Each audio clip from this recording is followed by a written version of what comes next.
எல்லாருக்கும் வணக்கம். Cheese kitchen click பண்ணதுக்கு ரொம்ப நன்றி. இன்றைக்கி சீஸ் கிச்சன் சேனலில் ஒரு கேக் ரெசிபி தான் பார்க்க போகிறோம். ஒரு ஆரோக்கியமான முறையில் இந்த கேக்கு நான் செஞ்சுருக்கேன்.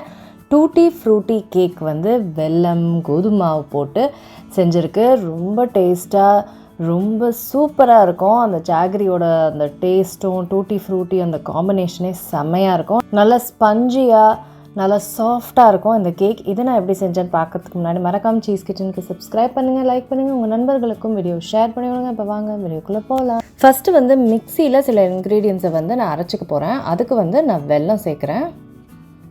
என்னென்ன இன்க்ரீடியன்ட்ஸ் எவ்வளோன்றதில் எல்லாமே டிஸ்கிரிப்ஷன் பாரில் இருக்கும். அதுக்கப்புறம் எண்ணெய் சேர்க்குறேன், நீங்கள் நெய் கூட சேர்க்கலாம். அதுக்கப்புறம் தயிர் சேர்க்குறேன். இப்போது இது எல்லாத்தையுமே நல்லா அடிச்சுக்கணும். நல்லா மையாக இருக்கணும். அந்தளவுக்கு நம்ம அடிச்சுக்கணும். அட்லீஸ்ட் ஒரு 1 மினிட்காவது நம்ம அடிச்சுக்கணும்.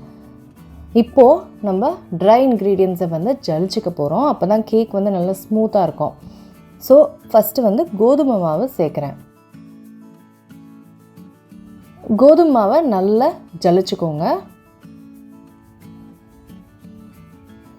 ஸோ ஜலிச்சு முடிச்சாச்சு. திப்பி திப்பியாக இருக்கிறது எல்லாமே சரியாயிடும். அடுத்தது பேக்கிங் பவுடர், அப்புறம் பேக்கிங் சோடா இல்லைனா ஆப்ப சோடா. இப்போ இதையும் நம்ம நல்லா ஜலிச்சுக்கணும். இப்போது இது எல்லாத்தையுமே இந்த ட்ரை இன்க்ரீடியன்ட்ஸ் எல்லாத்தையுமே நல்லா மிக்ஸ் பண்ணிக்கலாம். இப்போ இந்த ட்ரை இன்க்ரீடியன்ஸோட வெட் இன்க்ரீடியன்ஸை நம்ம அரைச்சோம் இல்லைங்களா மிக்சியில், அதை நான் ஆட் பண்ணிக்கிறேன். இப்போ இதையும் நான் மிக்ஸ் பண்ணிக்க போகிறேன்.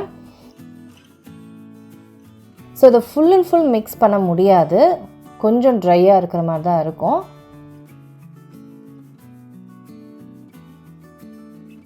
அப்போ நான் மில்க் ஆட் பண்ணிக்கிறேன். ஸோ பால் ஆட் பண்ணிட்டப்பறம் நம்மளால் ஈஸியாக இதை மிக்ஸ் பண்ண முடியும். ஓவர் மிக்ஸ் பண்ணிடாதீங்க, ரொம்ப டென்ஸாக இருக்கும் கேக்கு. ஸோ பார்த்து மிக்ஸ் பண்ணுங்கள்.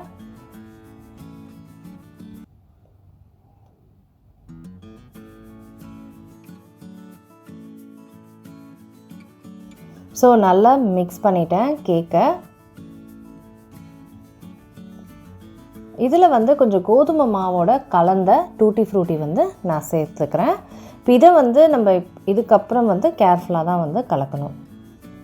டூட்டி ஃப்ரூட்டியை இந்த மாதிரி மடித்து தான் நான் கலந்துக்கிறேன்.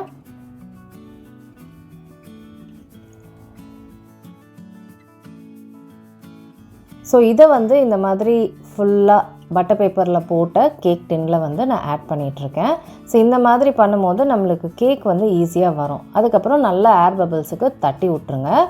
தட்டி விட்டுட்டு அப்புறம் நம்ம ஓவனில் செய்ய போகிறதில்ல, பேனில் தான் செய்ய போகிறோம். இந்த மாதிரி ஒரு தடுப்பு மாதிரி வச்சு இந்த பேனை நான் ஒரு 10 மினிட்ஸுக்கு ஹீட் பண்ணேன் லோ ஹீட்டில். இப்போது இந்த கேக் பேட்டரை நம்ம வச்சுட்டு க்ளோஸ் பண்ணி ஒரு 40 மினிட்ஸுக்கு நம்ம இதை குக் பண்ண போகிறோம். லோ ஹீட்டில் தான் நம்ம இதை குக் பண்ண போகிறோம். எந்த ஹோல்ஸாக இருந்தாலும் அதை அடைச்சிருங்க. ஸோ ஹீட் வெளியில் போகக்கூடாது. ஸோ 40 மினிட்ஸ் ஆகிடுச்சு. சூப்பராக பாருங்கள், அந்த கலர், அந்த வெல்லத்தோட அந்த கலரு செமையாக இருக்குது இல்லைங்களா. சூப்பராக பேக் ஆகிடுச்சு. நான் இன்னும் ஃபர்தராக ஒரு 5 மினிட்ஸ் எக்ஸ்ட்ரா விட போகிறேன். ஸோ டாப் லேயர் கொஞ்சம் நல்ல ப்ரௌன் ஆன மாதிரி இருக்கும். ஸோ கேக் முடிஞ்சிடுச்சு, ஆறிடுச்சு. அதுக்கப்புறம் தான் நான் மோல்லேருந்து எடுக்கிறேன். மேலே பாருங்கள் கொஞ்சம் நல்லா ப்ரௌன் ஆகிருக்கு 5 மினிட்ஸ் விட்டனால. இப்போது அந்த பட்டர் பேப்பர்லாம் நான் எடுக்க ஆரம்பிக்க போகிறேன். நீங்களே பாருங்கள் எவ்வளோ ஈஸியாக வந்துடுச்சு. பட்டர் பேப்பர் போட்டனால தான் இதெல்லாம் நடக்கும். எவ்வளோ ஈஸியாக ஸ்பஞ்சியாக இருக்குது பாருங்கள் கேக்கு. இப்போ சைடில் இருக்க பட்டர் பேப்பர் எல்லாம் இவ்வளோ பார்க்க நீட்டாக இருக்கிறதுக்கு காரணம் பட்டர் பேப்பர் தான். ஸோ எவ்வளோ நீட்டாக அப்படியே கடை கேக் மாதிரி சூப்பராக ஸ்பஞ்சியாக நம்மளுக்கு கோதுமை மாவு வெல்லத்தில் டூட்டி ஃப்ரூட்டி கேக் எவ்வளோ அழகாக வந்திருக்கு பாருங்கள். ஸோ இப்போ நான் அந்த ஸ்பஞ்சி கேக்கை கட் பண்ண போகிறேன். நல்லா சாஃப்டாக இருக்கும், அப்படியே மெல்ட் ஆகிடும் உங்கள் வாயில், அவ்வளோ டேஸ்ட்டாக இருக்கும். ஸோ பாருங்களேன் எவ்வளோ ஸ்பஞ்சியாக சூப்பராக வந்திருக்கு கேக்கு. உங்களுக்கு எசன்ஸ் எதுவுமே சேர்க்கலைன்னா ஜாகரியோட எசன்ஸே செம்மையாக இருக்கும். உங்களுக்கு வேணும்னா நீங்கள் ஏலக்காய் பொடி கூட சேர்த்துக்கலாம். ஸோ அவ்வளோதாங்க, jaggery tutti frutti cake ready ஆகிடுச்சு. கண்டிப்பாக ட்ரை பண்ணி பாருங்கள். நான் உங்களை சீக்கிரமாக அடுத்த வீடியோவில் சந்திக்கிறேன். வணக்கம். இருங்க எங்கே போகிறீங்க? இந்த 2 வீடியோஸும் கண்டிப்பாக உங்களுக்கு பிடிக்கும். கிளிக் பண்ணி பாருங்கள்.